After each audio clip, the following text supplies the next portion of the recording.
Wala daw makapagpatunay kahit ang Biblia na Diyos si Kristo. Ito unang patunay na tanong. Kung si Kristo ngayon nasa langit tao, di siya'y tumatanda, di ba?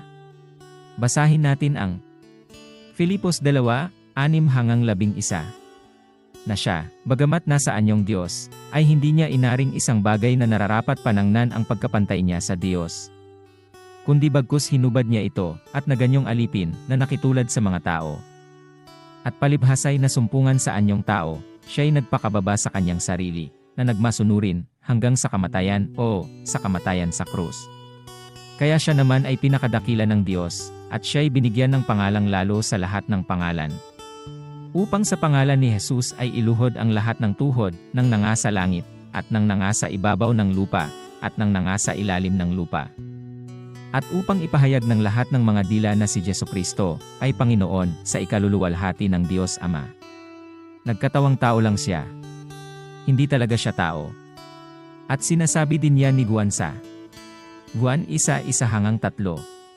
Nang pasimula siya ang Verbo, at ang Verbo ay sumasa Diyos, at ang Verbo ay Diyos.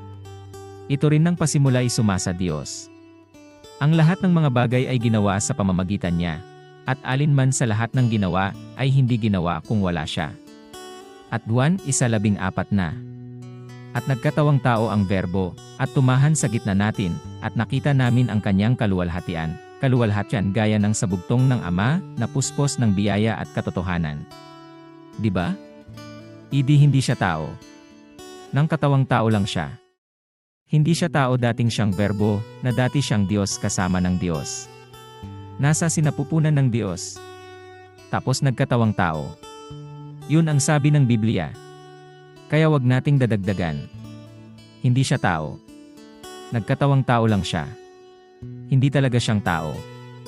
Noong si Kristo mabuhay namang uli, napalitan na ang kanyang katawang tao. Nagkatawang tao siya, di pinatay siya. Noong nabuhay naman siyang uli, napalitan na ang kanyang katawang tao. Kasi nakapasok siya na sirado ang pintuan at bintana. Hindi na siya talagang tao.